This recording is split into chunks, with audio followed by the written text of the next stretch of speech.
What is up, guys, and welcome back to another video. And today we have a special Halloween edition video for you guys, and that's gonna be 5 most terrifying clowns in movies. Yes, there's an abundance of clown incidents in this world currently, and these are the movies that made clowns scary. And let's get straight onto the list with number 5, The Joker. After watching the Dark Knight trilogy, everyone fell in love with Heath Ledger's terrifying yet incredible portrayal as a Joker. Since he really wanted to see how it would feel to be insane as a Joker, he checked into a motel and isolated himself for 6 whole weeks. In the motel, he spent a lot of time learning how to talk and laugh like the Joker. During one scene, the Joker crashes Harvey Dent's party in Bruce Wayne's penthouse, which was the first time Maggie Gyllenhaal saw him in full makeup and costume. Maggie couldn't even look at him because she was so scared, so Heath had to improvise the line, "Look at me." Another person he scared was Michael Caine, also known as the actor who plays Alfred Pennyworth in the trilogy. In The Dark Knight, Caine was lost for words when he had his first intense scene with Heath Ledger. In an interview, Caine said that Heath's Joker will frighten the life out of you. Also, he said that was the first time he saw the Joker and he forgot all of his lines. Because of this method acting, his Joker managed to become as scary as the one in the comics. His performance was amazing and he won an Oscar for the Best Supporting Actor for his role as a Joker. Number 4, Captain Spaulding from The Devil's Rejects. This character made his first appearance in Rob Zombie's House of a Thousand Corpses. And then after that, he got a major role in the sequel, The Devil's Rejects.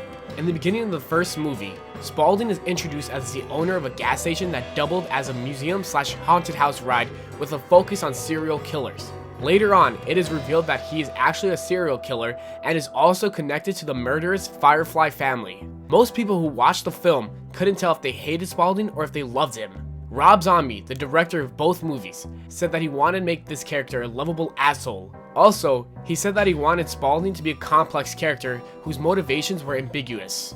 In the script of the first movie, he was described as a crusty-looking old man in a filthy clown suit and smeared makeup. Film critic Roger Ebert said that Sid Haig plays such a thoroughly character whose teeth are more frightening than his clown makeup. The critic also said that he's glad Haig doesn't look like Captain Spaulding in real life because if he did, everyone would be scared of him. Number 3, The Clown Doll from Poltergeist.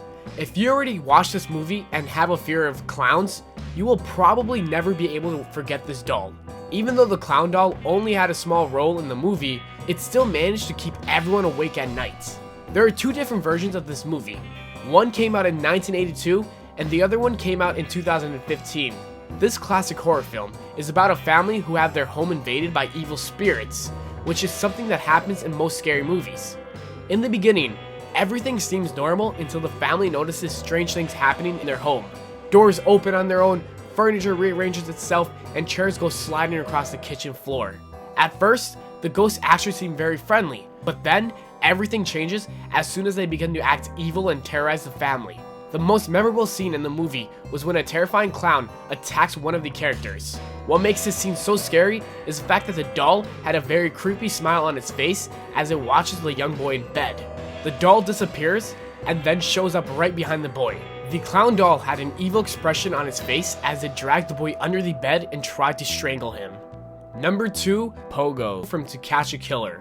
The reason why this movie is so scary is because most films that involve clowns are usually fictional, but this one is actually based on a true story.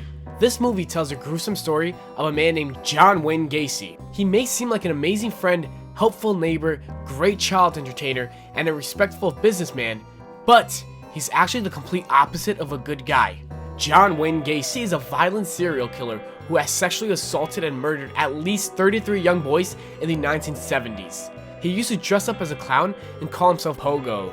One night, a 15-year-old boy named Chris Grant disappears after talking to a contractor about a potential new job. The parents tell the police that Gacy was the last person Grant talked to, so they finally began to investigate him.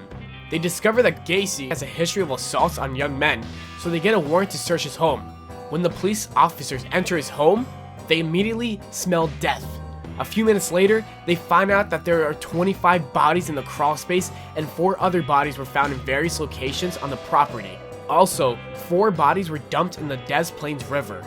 Basically, this is a story of how a small-town police department managed to catch the worst mass murderer in US history.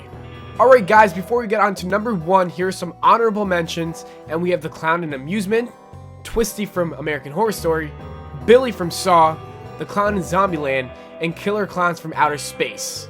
Now on to number 1, and we have Pennywise the Clown from It. So, why are so many people afraid of clowns, even though their purpose is to actually make everyone laugh? Well, this is a movie that made a ton of people chlorophobia, also known as the fear of clowns. Stephen King, the author of the book, It, is known for horror writing books that would keep you up all night. In 1990, the miniseries It came out, and if you've already seen it, you'll probably never be able to forget it. It's basically about 7 outcast kids who fight a demon who possesses as a child-killing clown. The demon that they encountered 30 years ago returns to their hometown, and they're ready to stop Pennywise once and for all. What makes this clown so creepy is his terrifying look. He has bright white face paint, bloodshot eyes, roar-sharp teeth, and red hair. Also, Pennywise is a sadistic clown that feeds off the fears and insecurities of his victims. The only way for the characters to defeat him is if they all overcome their fears. Another reason why this clown was so terrifying is because Tim Curry did an amazing job as Pennywise. If you're interested in the book It, you should definitely watch the movie that will come out in 2017. I hope you guys enjoyed the video. If you did, don't forget to leave a like and subscribe for more. Anyways, thanks for watching again, guys. I will see you all